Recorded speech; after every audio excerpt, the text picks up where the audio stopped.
I'm Ezra Calvert with Entrada Insights.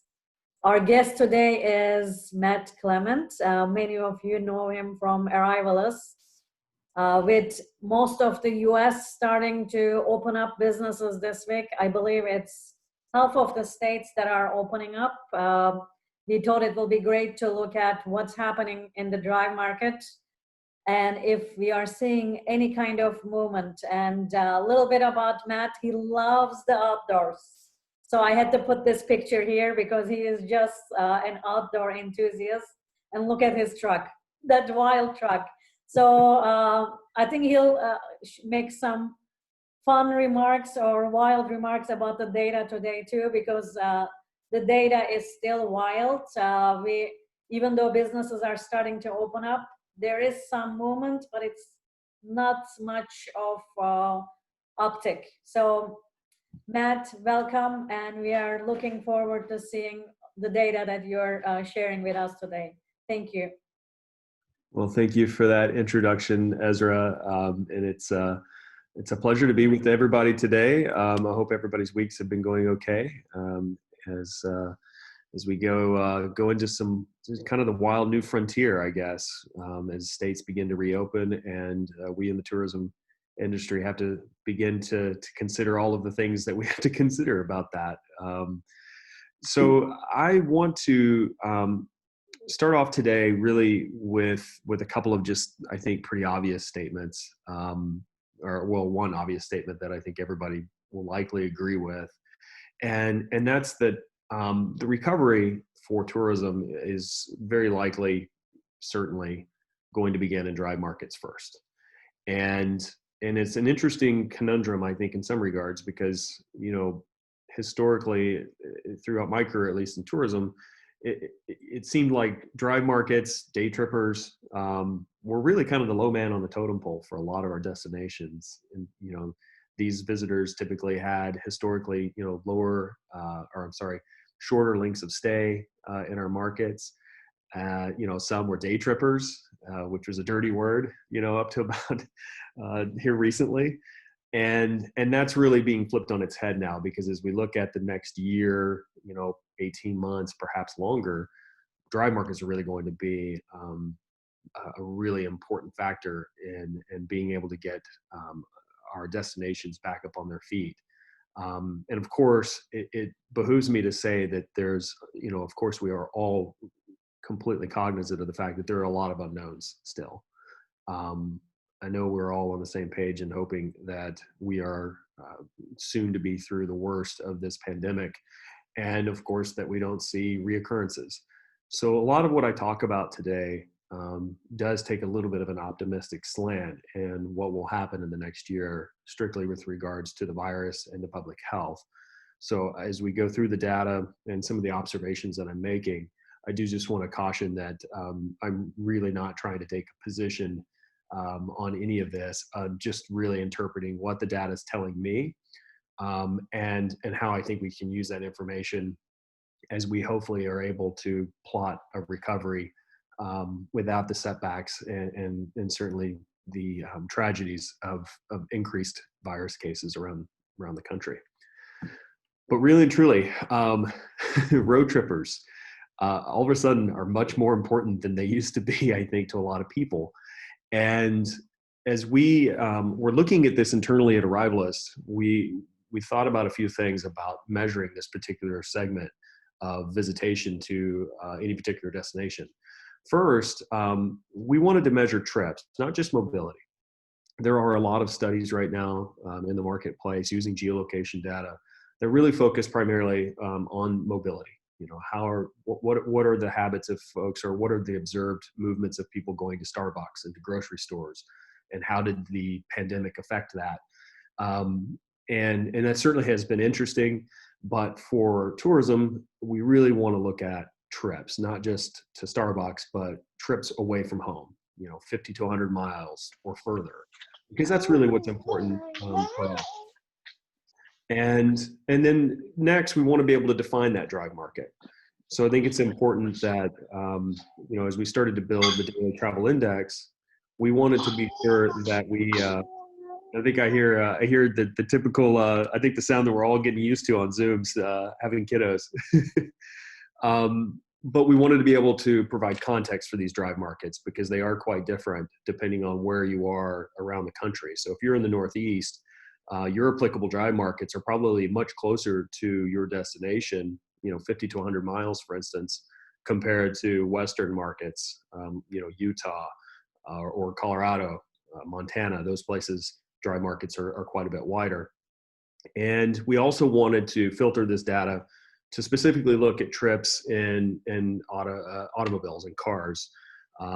We wanted to filter out trips by plane so that we could really have some clarity in what we were looking at. So we worked very hard to do that. And we wanted to understand the decline that we've seen and hoping that it could help us better predict the recovery.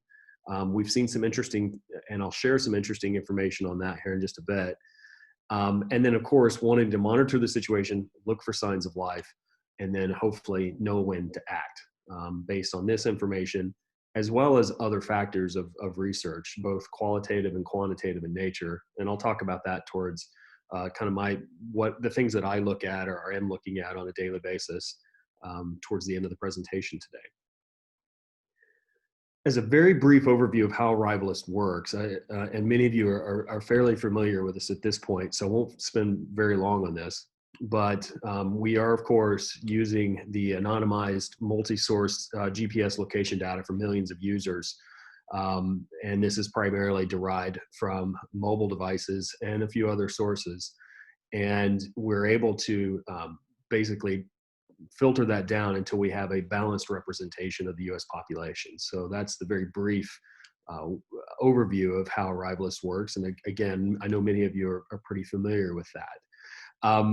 For the DTI specifically, though, we wanted to filter this view so that we are looking at drive markets and follows everything that I've already talked about. We wanted to isolate for trips by car. But we did do some qualification that we normally do, which is to look at just trips by car that were at least 50 miles from the user's home location. So anything shorter than that, we are filtering out at this point. And then also looking at, did they spend at least 2 hours in the destination that they were traveling to? And then, of course, we also looked and excluded certain types of trips, things like freight, deliveries, commuters, etc. So that gives you the basis for what the Daily Travel Index is. And again, we wanted to create this free tool because we understood that the climate that we're operating in is very, very tough, both for, and especially for us here in the research side of things. So this is a completely free tool that you'll find on our website, arrivalist.com. You can click over to the Daily Travel Index.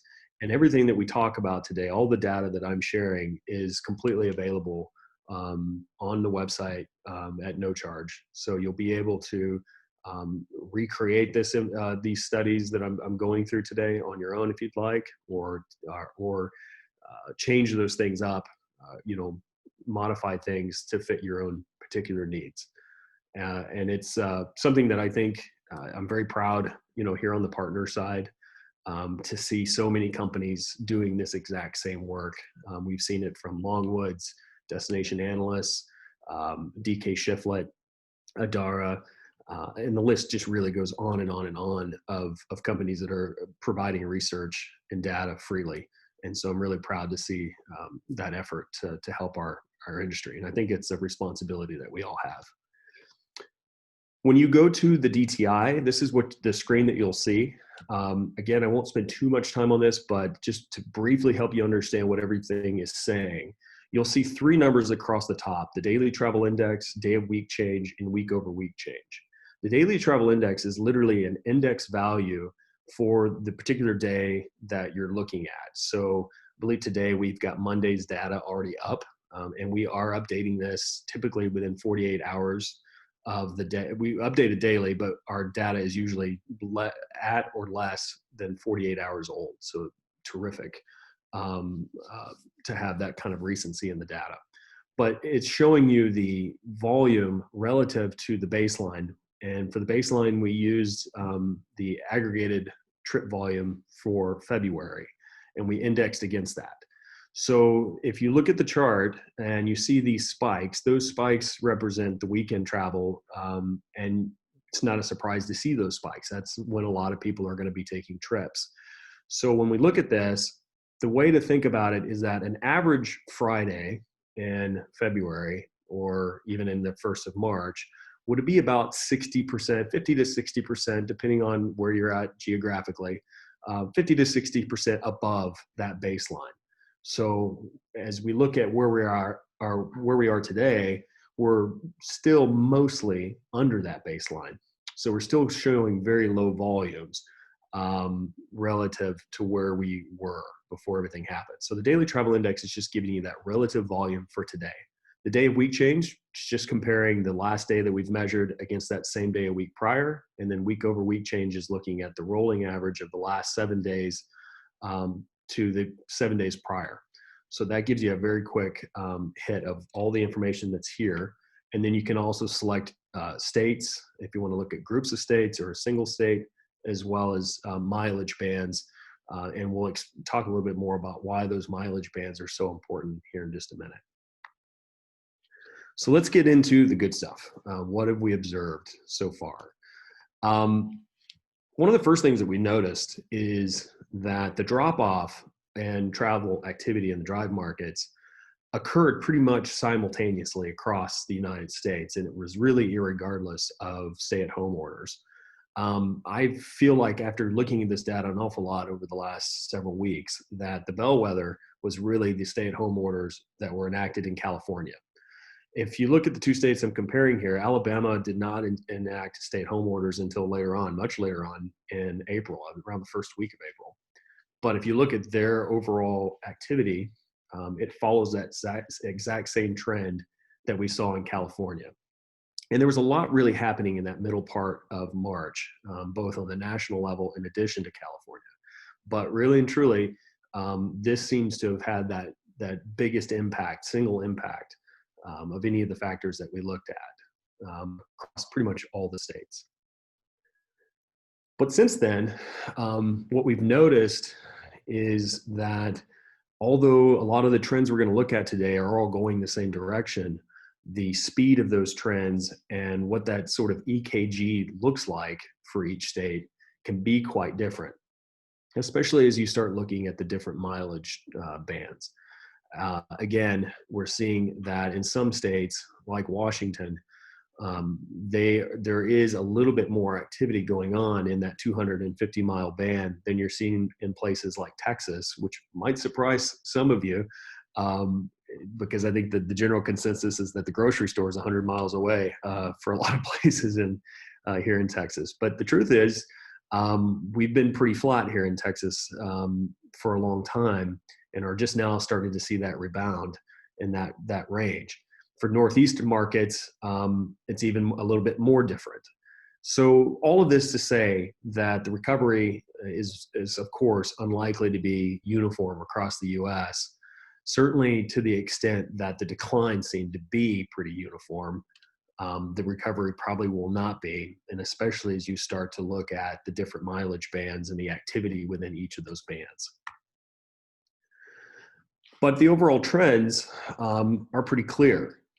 As we look at the last 5 weeks of activity, you see that although the relative volumes do vary to a large degree based upon things like geography, yes, I have to say it, political disposition, regional psyche, some different factors like that, the trends overall are pretty much uniform across a very wide range of states that I'm offering here in this particular graph. So we're looking at California, Georgia, Illinois, New York, Texas, Washington. These states are not only diverse geographically, but very diverse in terms of where they're at with their stay-at-home orders, political leanings, and that sort of thing. But nevertheless, the trend is all pretty much headed the same direction. It's also interesting to see that even in places like New York, where you've still got very restrictive stay-at-home orders in place, we still see that in just the last couple of weeks, we've seen very large spikes in activity, specifically within the 50 to 100 mile band. and New York. And when you look at the weather in New York the last 2 weekends, it almost kind of starts to make sense. Now, I've got a lot of coworkers in New York, and I will tell you, a lot of them did go out and get out of their homes. A lot of those trips were simple day trips. Some of them never left their car. Some did. But there, anecdotally, I was able to kind of confirm what the graph was telling me, which is that even in states where we're seeing a lot of activity or a lot of restrictions being held in place, people are still generally getting out. You saw the same thing in California, with people going to the beaches and whatnot. And we'll talk a little bit more about what this travel looks like in a little bit, and give you another example, another viewpoint. But again, it's important that we always provide context when we're looking at drive markets. And, the reason that that's so important is that as your destinations begin to make the decisions about their recovery and what they want to do, where they should deploy resources, how far out can they go to attract drive market visitors, it's going to be something where you'll really need to look at the markets that you're going into and then filter out and see what that relative activity looks like for that particular state market that you might be interested in deploying into. If you take Florida, for instance, you can see that the longer trips remained relatively flat for a pretty long time until just this past weekend, where we saw a pretty significant spike.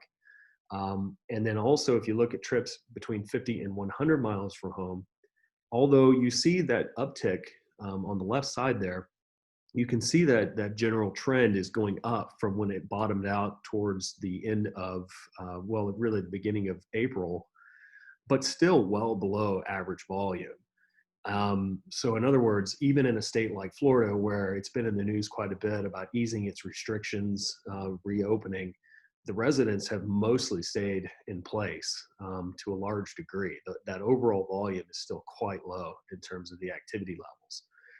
And it's also worth noting that although we see a spike here in that 250-mile range, that still represents a relatively small volume of overall trips. And I'll share a little bit more about that volume here in just a second. Matt, I'm also going to interrupt you here. Yeah. Can you give just a little bit more background on the indexing? Because I know you have looked at past year's data. Just to remind everyone that when we are looking at the indexing, the ups and downs, that they have a reference point, just as a reminder. Sure. So again, the index point that we used, we took the average volume of travel throughout the month of February, and you use that aggregated volume to create a baseline. And the reason that we did that, and I'm just going to be very open and honest here, is that for this particular data set that we've created here, we had to do a couple of things to it in order to make it basically efficient enough to provide updates on a daily basis. So for this particular data set, we do not have yet year-over-year data. We're working on that, and we hope to have that soon. But for now, we needed to use a reference point, which is really pretty common. I think a lot of the data that you're seeing is doing the same thing. But yeah, so although it's there's no perfect reference point in this particular case that we're in, we found that it's been pretty effective in accurately mapping out the activity levels relative to what we are used to seeing. So again, when we talk about on the chart that you're looking at, 0%, that's your baseline. That's the average sort of baseline of activity that's observed pre-COVID. And then the spikes represent, if you look here, what an average Friday would have looked like. So in other words, for Florida in pre-COVID times in February, it was pretty average for Friday or Saturday spike to be 55%, generally close to 60% above baseline, whereas after it, you see that it went well under that, 80% below the baseline. And so basically what this represents through here is pretty much absolute zero activity. So if you're approaching the same level down here that you were up to here, this is a Friday right here, nearly at 55%, a little less than 55% of baseline. that's pretty close to zero, which is what we all would expect, and what the data should reflect, is that there was very, very little activity going on for these types of trips during that particular time frame. And Did Matt, I'm going to interrupt again. Just Yep. as a reference for everyone, here we are looking at the state of Florida, and this is big data. How many billions of data rows are you looking at? Just as a reminder, because here we are looking at it just from such a simple format, but at the back end, the data is just humongous. It is many, many, many, many millions of individual trips that we're looking at, for sure. This is a slightly smaller panel size than we usually have with our A3 platform. The normal A3 platform measures, it's a rolling, it's a bit of a rolling number, but on average, we'll just say about 120 million adult Americans, all over the country. This is a smaller subset of that, which was necessary to accomplish our goal of having a daily update. But the end values of the data are all still statistically relevant. So we're still looking at huge volumes for each of the charts that we're providing, for sure. Very healthy. So we already got a question, and I'm just going to keep interrupting you. Okay. It's a really good question, because we are all concerned about, and everybody is antsy about benchmarking. Data is so fast, it's high speed, high frequency data. Benchmarking is almost becoming impossible. So this question is coming from DN. I know that currently the year-over-year data is not yet available, but here's my question. Since this is a new product, does the data from a year ago from the cars even exist?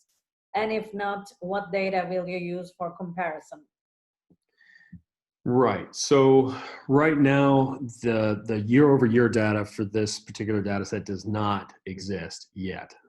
We are getting to a point where we will have it. And that's probably a month or so away, likely. So from a benchmarking perspective, again, it's hard to come up with a perfect solution. I'll say that, at least in the realm of geolocation data, we've seen other folks, I think Foursquare is one, that when they did comparisons on, trip volume to grocery stores, for instance, they were also using, I think the month of February is sort of their benchmark. So, I think the thing that's important to note here is that so far what we have seen here, the benchmark the index, the reference point that we've decided to use has held up really, really well. We haven't seen any illogical trends. The trends are pretty well in line with what is expected. And we've also been cross-referencing this with the larger A3 panel as well, which has a little higher fidelity. And so we are doing that work internally, looking at, for instance, the state of Florida, who's a client. We're able to look and verify that nothing is out of place between this particular data set and the larger A3 set. So the good news is there's very, very good, strong correlation, even though this is a smaller data set compared to our normal A3 product. I hope that answers that. Thank you. Sure. So let's get back into talking a little bit about what we've seen so far. First and foremost, probably not a surprise to anyone on the call today, that the recovery for travel is underway. We bottomed out. If we look at all of the trips by auto, it bottomed out around the 3rd of April. The first big decrease, which is what you see right here, is about the time that California enacted stay at home. The national emergency was declared. All of that was happening after the first 2 weekends in March, which were really our last 2 weekends of normal volume. And we were in a decline for about 3 weeks. And then generally, we all bottomed out on the 3rd. There's one particular region that bottomed out actually on the 10th. Since then, we're seeing very healthy week over week increases pretty much across the board. And, again, I want to really be very clear when I say that I understand that there is a very wide range of opinion about what that means. Is this a good thing? Is this a bad thing? And it's really not my place today on today's webinar to state a position one way or another. I can just tell you what we're seeing. And what we're seeing is that the typical U.S. resident, more and more of them are deciding to get in their cars and go places. And it's really up to you to determine for yourself if that's a good thing or a bad thing. But it's happening. As we look at now trends across the country, it wasn't that many weeks ago that when we looked at week over week comparisons, that most of these charts were red across the board. And now, as you can see, they're very much turning green, which means that as you look at this, I want to be clear, we're not saying that we're up 4.5% in Texas or that trips are up, in the 100 to 250 mile band in Michigan. It's simply a percentage increase from where we were last week. We're still dealing, generally speaking, with very, very low volume of travel relative to what would be normal this time of the year. So I do want to be really clear about that. But the good news, depending on your point of view, is that the arrows are going up and not down, which for a long time they were just going down, it felt like. Speaking of which, I want to also make the point that as we look at all of this data and as we go into the regional views that I want to share with you, I wanted to share also what percentage of trips fell into each of these mileage bands, because I think that provides important context as we talk about, assessing our particular drive markets, deciding where we want to deploy resources. So certainly, if you look at these three charts, this is for all US drivers, and I've separated these out by the 3 mileage bands that we have available on the platform. You see that although the trends are generally very much alike, you can see that much flatter curve for the 250 mile trips. But you also see that specifically in the 100 to 250 mile band, where we've actually gone a little bit above the baseline. And although that's great, we're above the baseline, please realize that, this is what this is what typical Fridays look like pre-COVID relative to the baseline and where we are now. So from here, if you can see my cursor, these mountaintops up here, down to here, that is the gap that we still have to close just to get to any sort of normalcy, even using February as a reference point, which, of course, we understand that the difference in travel between February and May is pretty pronounced. So we have a long way to go is my point. But as we look at this data, about 70% of the observed trips, a little less than 70%, are in that 50 to 100 mile band, 25% in the 100 to 250, and then just about 5% over 250 miles, which again shouldn't be surprising to anybody.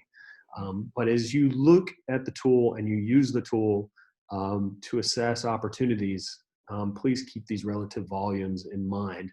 So if you see a major spike in 250 mile range and you're looking at markets that fall in those ranges that are important to you for drive market, just kind of keep that context as you're looking at what percentage of resources you might decide to actually deploy into those places relative to the ones that are closer in. So Matt, when we are looking at the mileage, just another reminder to our participants, is that 200 mile or 50 to 100 mile radius you are looking at, is it a round trip or is it just one way? That's a great question. It is point to point. So it is not the round trip. It is, the minimum is 50 miles from the home location to wherever they're going. It does not count the 50 miles coming back. Okay, and that question was Marcia, so I'm going to give credit to Marcia. She asked a great question. That's a great question, and I'm glad it was asked because it's an important clarification to make for sure. Yeah, definitely a radius. Yes, since we are looking at these different mileage and the patterns, and you mentioned about Florida, and this question came from Anne. She was asking, do the longer average travel distance states correlate to where the state park systems are open?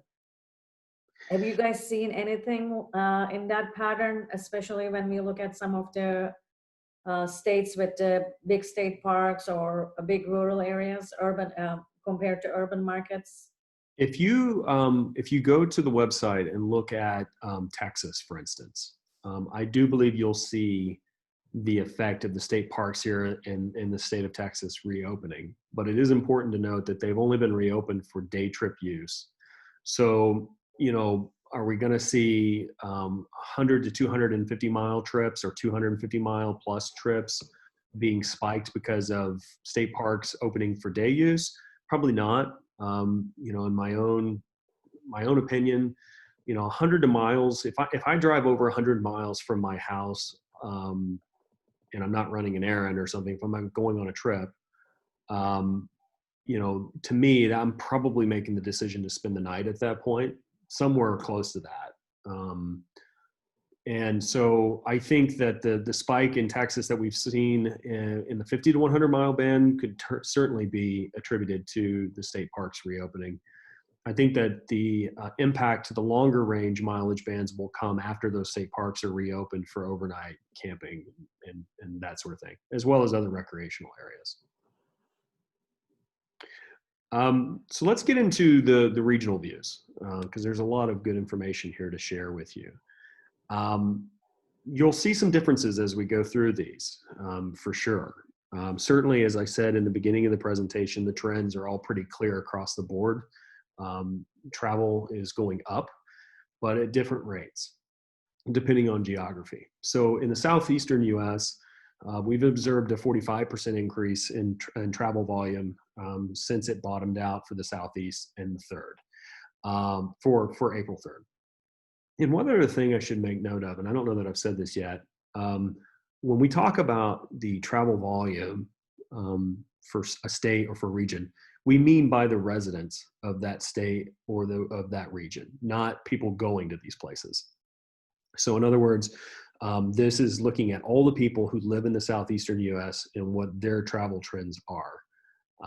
So if you're sitting in, let's just say, Charlotte, North Carolina, the people around you that live around you and live in your region, this is what they're doing.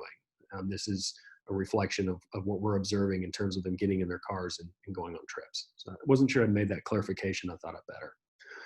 In the Northeast, you see a very marked difference. Again, I go back and forth here. So you can see the relative volumes for the southeastern US and what their trends look like versus where the Northeast has been. And you can see that they have really stayed towards absolute zero just about for a much longer period of time. But the absolute bottom for them was on the 10th. Not much of a difference between the 10th and the 3rd, but just a slight difference. Since then, we have really seen that activity going up, and it has really been buoyed, especially by the trips in the 50 to 100 mile band, which again shouldn't be too surprising for the Northeast, that there's plenty of places to go within a relatively short amount of time. And, again, you're seeing that reflected in the data. For the Midwestern US, we've seen an even larger increase than we had in the Southeast. And right now, this is, I believe, the largest increase that we've seen in any of the main regions. So close to a 60% increase in activity. And a little bit of a typo here that I'm afraid might even repeat itself. Their bottoming out was on the 3rd, not the 10th. And since then, you can see that the increase was pretty muted through most of April. But during the last week and then into the first week of May, it has really accelerated quite a bit. Here in my home region in the Southwest, which encompasses Texas, Oklahoma, New Mexico, and Arizona, you can see, and again, same typo, that from the 3rd, we've seen a 52% increase since we bottomed out in early April. And it really follows a trajectory that's pretty similar, generally speaking, to the Midwest since we started to see that activity going up. And you can see that we've actually gotten pretty close to the baseline this past weekend in terms of overall activity. And this, in this particular region, and it's also true of the Midwest, there's a little bit more variety in terms of what the spikes look like across the mileage bands. But even for these regions where there's greater distances to travel, it's important to note that the greatest volume of travel is still occurring in that 50 to 100 mile band. And then finally in the West, very similar to the Northeast, you see a much more muted increase in travel since the bottoming out on the 3rd, just a 35% increase in overall volume, indexed volume since that bottoming out. And again, I think that without diving too much into or sounding like I'm trying to take a position, I think you're seeing a little bit of the psychological and sociological factors of our country being illustrated here. There's a different approach to the virus for people who live in the Western U.S. and in the Northeast. And you could attribute the way that the Northeast has reacted to the virus and what their trip activity looks like because a third of all cases are located in their area. So there's quite a bit more, you could say, danger, really, I guess, to the public health if you're going out in New York compared to going out in Montana, where there's relatively few cases still and a low likelihood that you would run into any other people. I think that's an excellent point that you made, and we just got a couple questions, and it's so relevant. I want to bring those questions in, if you don't mind, Matt. Yeah, of course. Mary Kay just said that, like, comparing these areas, whether it's the Midwest or areas like Utah, Oregon, or New York. Mary's comment is, I would say yes, in New York, we are 60 miles north of New York City, and we are swamped on the weekend for day trips. And just going back to the patterns that you showed over the weekend and the regional differences, that's just unbelievable, like from a pattern perspective. And recovery is going to be different for every region, for every city, or even at a local, rural, or urban areas. Anything else that you can share from that, Matt, that perspective? Like, that's tremendous.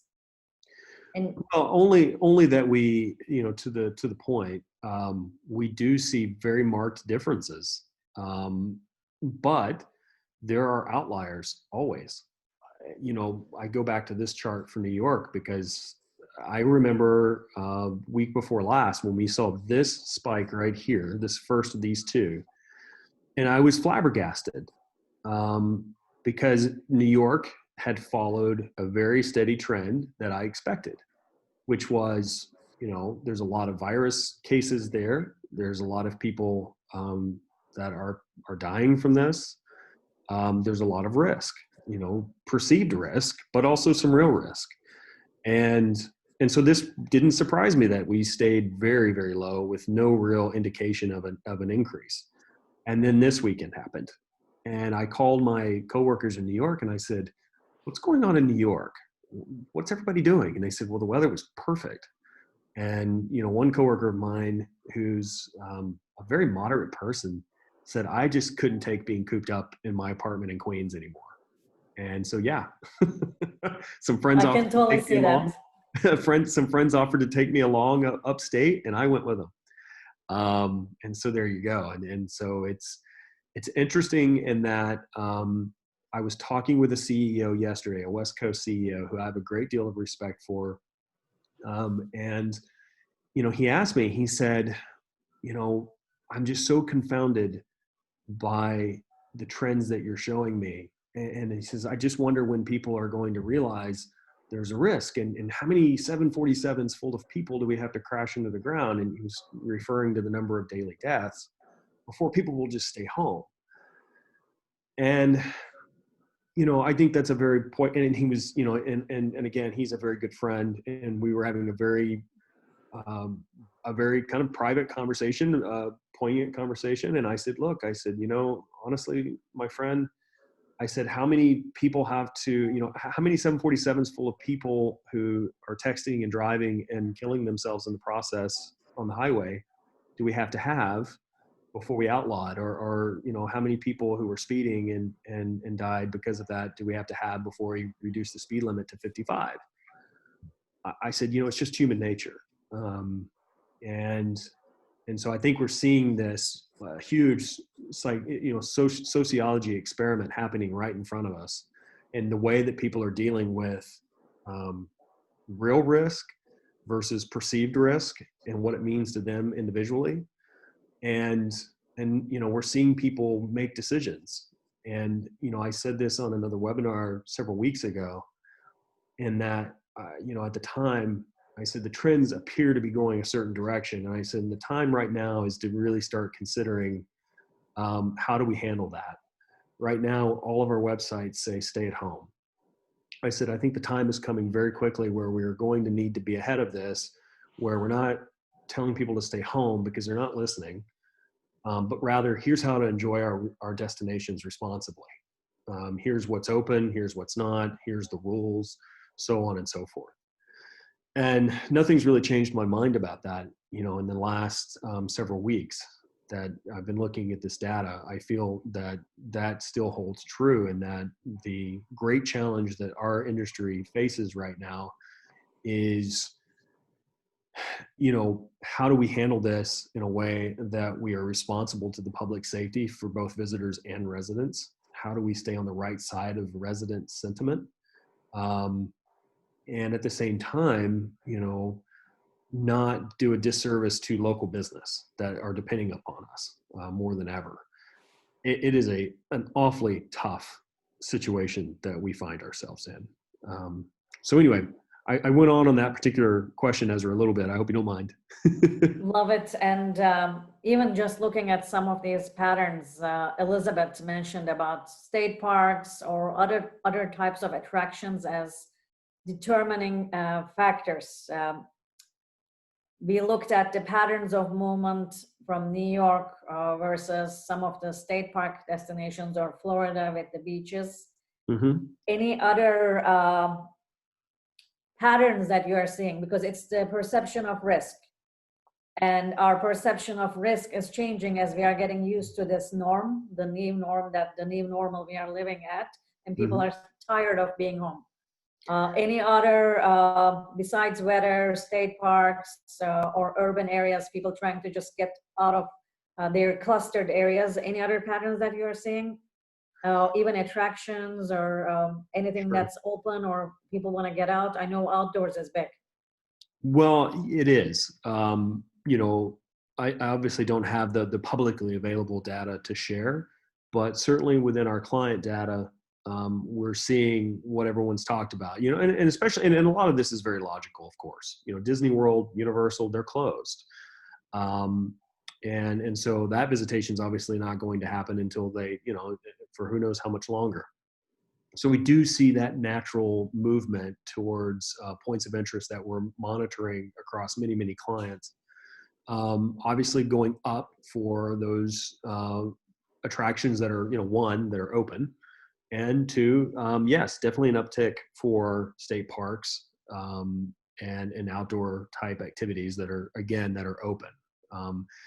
It's actually a really good segue, Ezra, into this next section of the Prezzo, because one thing that I want to make a note of is that we're seeing this travel happen, but it's not necessarily what we thought it would be. Even in other sectors beyond tourism, which I do want to share, because we just ran some analysis on a bunch of the malls that reopened over the past weekend. So I think Duval County, Florida is a great case study that's relevant to the question you just asked, Ezra, because, here's an outdoor experience and they reopened, and it was quite a scene in terms of the news coverage and some of the criticism that was being leveled on the state for reopening the beach. And I know everybody, I know there's some very distinct camps in terms of, was it prudent to reopen? Is it smart? Is it too soon? Is it rushing? But ultimately, what I just wanted to focus on is, well, okay, how did people react to these beaches reopening? Did people from Georgia flood into the state of Florida? Or did residents of Florida from the inland regions, rush to this open beach? So here's what we saw. You see the trends, again, just focusing on Florida. You can see all the different points of interest along the timeline. And what's relevant here is looking at these spikes. Again, we're looking at, what level above baseline were we on a typical Friday? And then here's where the beaches in Duval County opened. And the first thing that's notable here is that, yes, it did go up a little bit over previous weekends, but not by much, not a whole lot.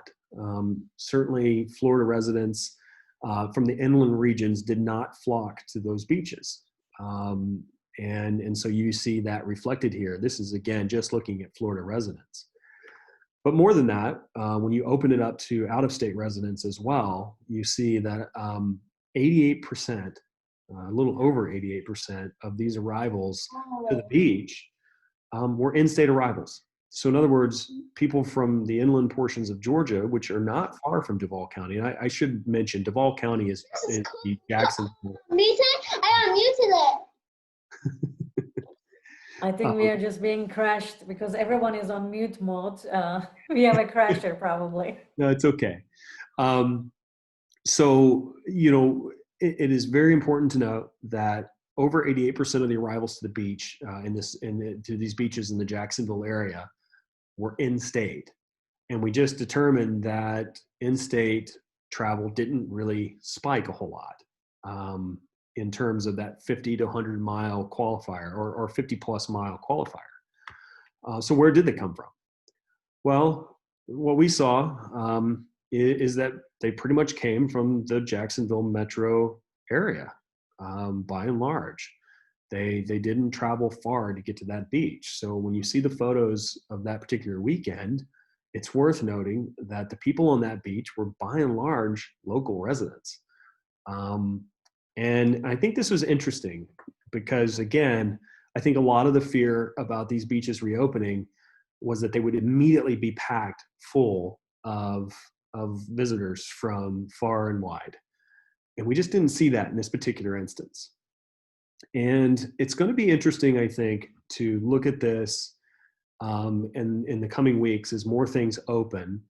And whether or not, I think some of the fear that a lot of people have is, if we open up our local attractions, if we open up our local beach, will our community be overrun by visitors who could potentially cause a surge in virus cases that our particular community is not prepared to handle? And at least in this case, we didn't see that happen. And so we also, we charted it a couple of different ways, looking at, again, the blue represents sort of the greater metropolitan area of Jacksonville. The orange line represents those that are closer in. And this, it should be worth noting, we did not apply the 50 to 100 mile or 50 minimum mile here. We're just looking at all activity that we were able to measure. So we took the filters that we normally have in place. We took those filters off just to pretty much monitor foot traffic to that beach, which is not normally what we do here at Arrivalist, but we have that capability. And an interesting correlation or corollary to this particular case study is what we observed across a bunch of malls that reopened. About 50 malls reopened over the past weekend. And we monitored and looked at the visitation this past Saturday to those malls and then measured what that visitation looks like relative to an average Saturday pre-COVID. I'm not sure what's going on the screen. Yeah. And in the previous slide, yeah. Yeah, I'm not sure where the arrows are, but I'm not sure where they're coming from, to be honest. But anyway, so this is looking at the malls across 5 states. And you can see this is the relative volume, this is the volume relative to a normal Saturday. Here in Texas, we're shop crazy people. We like our malls, but we did not see people rushing to the malls. And it's funny because I worked on this, literally this is data from yesterday that I worked on. And at the same time that I'm working on this, my local news channel ran a short story about, one of the malls in Dallas reopening, and the scene was very, very sparse. A lot of the stores are not reopening. Gap has decided not to reopen just yet. So you're seeing the activity in malls, and again, we're defining this by foot traffic, remaining very, very low despite the reopening. I think for me personally, the point in all of this is that we may not see that crush of visitation happen overnight to attractions and to public spaces. I think to some extent, the perception of safety is driving some decisions here by the public. So I think we'll see a more measured. I think we'll see a more measured surge in people arriving. Now, I remember Ezra, someone saying it's in New York that they were swamped. So this isn't universally true. Some areas are very likely to get swamped, but it seems like overall there's a measured approach to visitors coming out and traveling. And so I think there's a lot of factors here to look at. It's not as simple as saying, if we open our beach, we're going to get swamped, at least not by visitors. And that's something else that's going to be really important to keep track of, is that if we do open a beach and it is swamped, was it visitors? Is it tourists? You know, and if the public perception becomes that our beaches were swamped and it's all those dirty tourists, which I always hate hearing that kind of sentiment from local residents. Yeah. Anne mentioned about that in the chat, and we are hearing that a lot from different destinations as people are becoming worried about travelers coming into their destinations and being infectious. Sure. Yeah, I mean, I think that there's fears that people have that I totally respect, but at least so far what we're seeing is that there's not necessarily, we opened a beach and people just rushed back in, from Georgia, from 100 miles away. It does seem like it's going to be a little bit more measured, at least so far. And again, it's entirely worth saying that we're in a completely new reality. So I know. What's true today could be completely not true in 2 weeks. Certainly Memorial Day is going to be one where I'm going to be glued to this data to see what happens. So just expanding on that, Jeremy and Lauren had really excellent questions relating to the lodging market, which we have traditionally used as an indicator to tourism demand. Have you seen, working with different partners, destinations, have you seen any patterns? I know the movement is so slow right now. It's a tick. Have you seen anything from a mobility perspective as you are seeing this patterns of movement, and if they are correlating the data with hotel occupancy, or how is there a parallel movement there? We have seen that, yes. One particular destination in Florida did see an uptick in occupancy that was pretty well in line in terms of its growth with what we are seeing with the DTI and also with their A3 data in particular. Still relatively low. I mean, the occupancy figure that was stated was 30 some odd percent, and that was the highest that they'd had since March. So it was relevant, but still really, really low. But so far we've seen the DTI data, just to clarify again, I mean, we are constantly looking at and making sure that there's correlation between this, more efficient data set that allows for quicker updating. We're looking and making sure that it correlates with the deeper, takes much longer to run full A3 data. It's also part of the reason why we do this on a state level versus on a city or DMA level, because we would have to expand the size of the panel to hit relevancy to do that, and it would slow down our updates. And so we felt like state level data combined with a daily update was the most relevant way to assist the industry right now. So I hope that, and did you have another question, Ezra, before I go into takeaways, or did that? Yeah, a couple other questions. I mean, we're getting so many questions.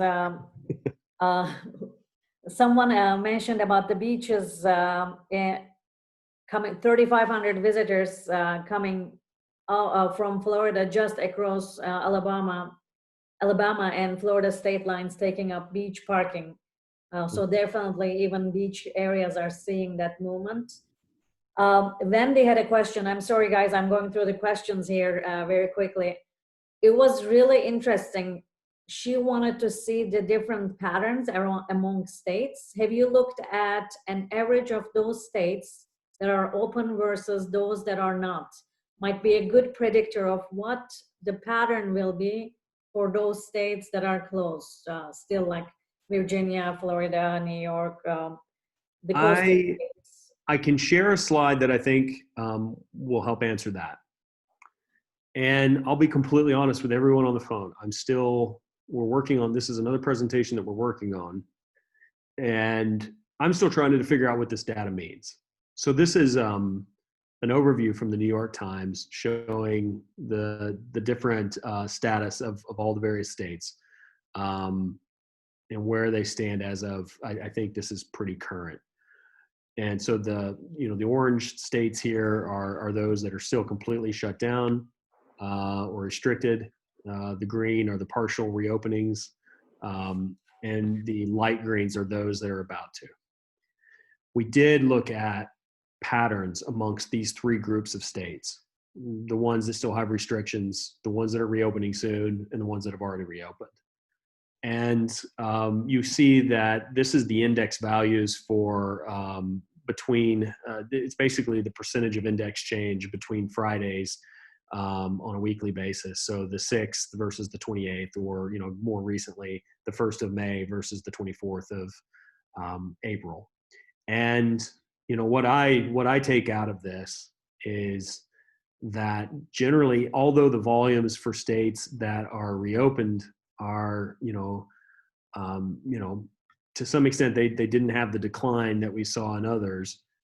You see that the percentage changes that are occurring are actually higher in the states that are restricted or reopening soon versus those that are reopened. Now, it's an important note that the states that have reopened typically showed higher volumes through the middle of this crisis than those that were restricted. So in other words, here in Texas, where we've had, thankfully less than 900 deaths, our level of trip activity was a little bit higher and didn't bottom out quite as low as a place like New York that's, really taken it on the chin with this particular crisis.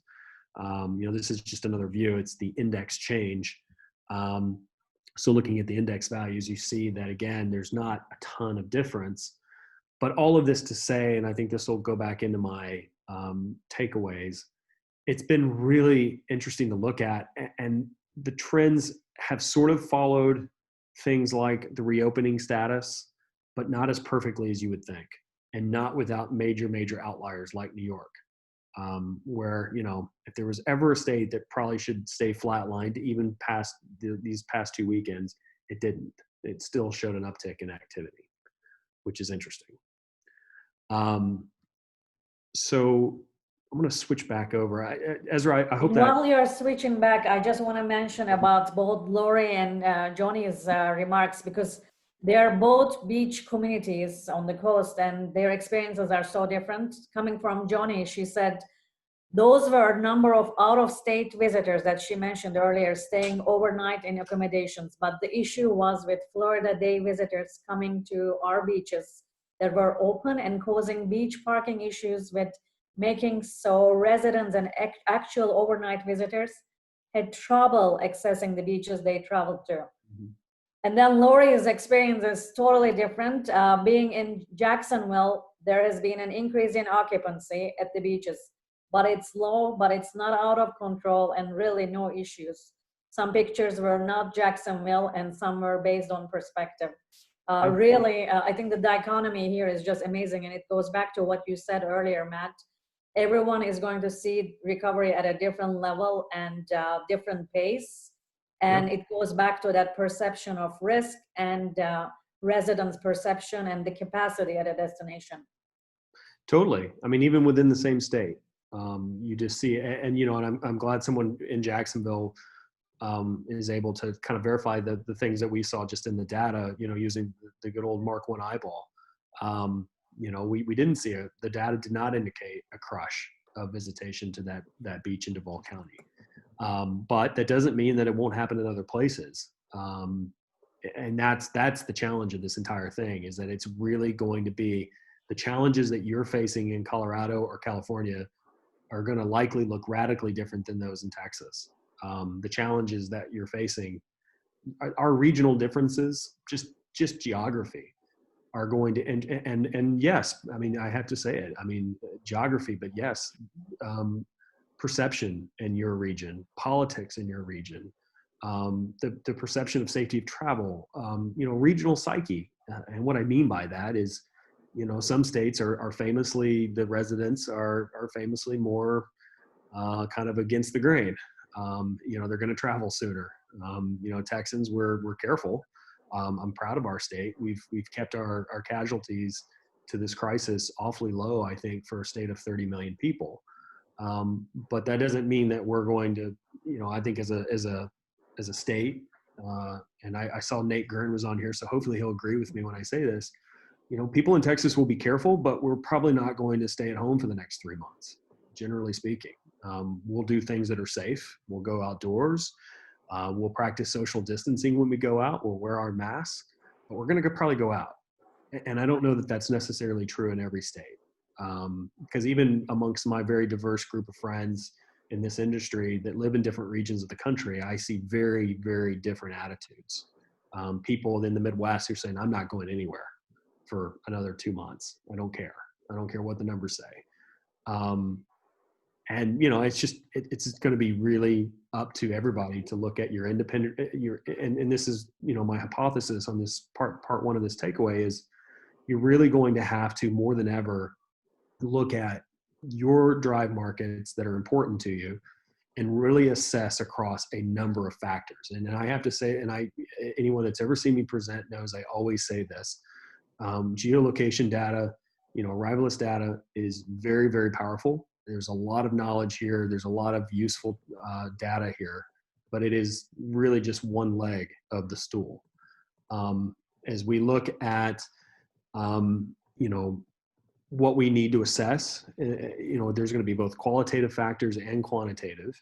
And it's going to, for your particular region, you're really going to have to look at, okay, geolocation data, the DTI for the states that I care about within the mileage bands that are important to me, say that people are traveling. So that's certainly one thing. But another part of it is, what's the general consensus in my local community? What is the sentiment of my residents towards travel right now? And these are a couple of the qualitative factors that I'm personally paying attention to. And by the way, it should be said that before we look at any factors about redeploying marketing resources, we have to go through first, what is our local destination? What is our local government, our state government suggesting? And we have to play by those rules. So by no means am I saying that if the state's saying stay shut down, or your local city is saying stay shut down, that we should fly in the face of that. We should not. What I'm seeing is that a lot of clients and friends that work at DMOs are having very close conversations with their city leadership about when is the right time to deploy for our particular community. But you also have to assess the markets that you're going into. What is their status, and how might that affect how a travel message is received. So it goes back to sentiment. And I've seen, folks like Destination Analysts have put together a really cool assessment of some of those types of factors. What they're showing about indications on intent to travel. Longwoods is also doing really good work with regards to this, as is DK Shiflett.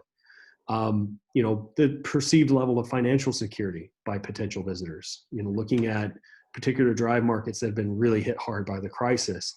Here in Texas, in West Texas, our communities in West Texas right now are going through a crisis of biblical proportions, because Midland, Odessa, Lubbock,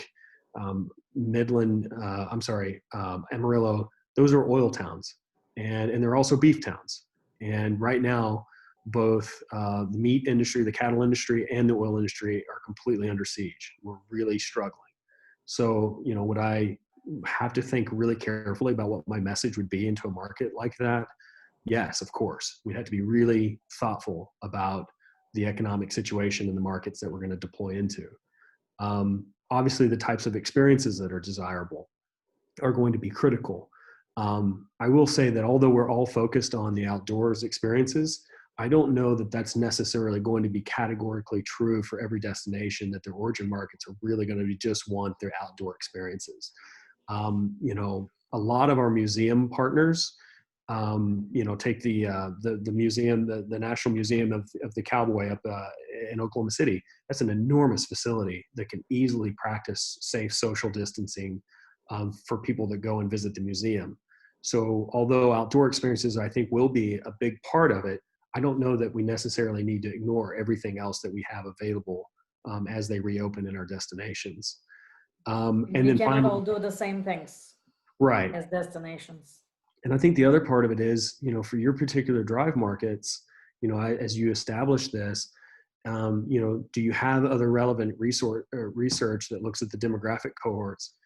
And really, you know, taking an assessment of, you know, how are millennial travelers, or at this point, you know, Gen Z travelers going to react? How is that demand going to be compared to boomers or compared to those with families?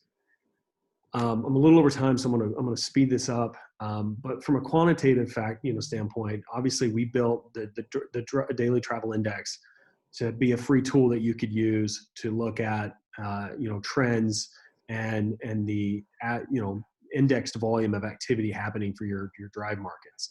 But there's a lot of other things, you know, forecasted demand, you know, looking at search and booking data. I pay a lot of attention to STR's research, Adara, Sojourn. I also look a lot at the numerically recorded survey research, you know, the trends that people are seeing through survey research. And I look at just about every week at DK Shiflett and MMGY's research, as well as Longwood's and Miles, who I know many of on this call are probably also looking at those. And then finally, and I think this shouldn't be forgotten, is what does website activity look like? You know, and we do feel very strongly that websites are going to be a good indicator of travel intent returning ahead of doing paid media activities. And so one of the, I think, resources that's been pretty cool is something SimpleView has put together, where they're actually aggregating a lot of their website data, and you'll see that link below. So I think that's another one that I've suggest looking at if you haven't already, and I've personally found it really valuable. Finally, you know, for me, it's critical, just kind of recapping everything, it's critical to layer context as we assess our drive markets across all the factors I've talked about, as well as determining what your particular drive market really looks like. How applicable are people driving 250 miles in their cars to get to you? How applicable is that to your particular market? If you're in the Northeast, I would say it's not not right now.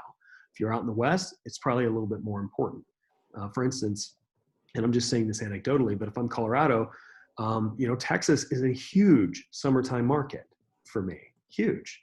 And my picture at the beginning of this presentation is, as a Texan, I'm right there going up Yankee Boy Basin in Colorado, one of my very favorite places on earth.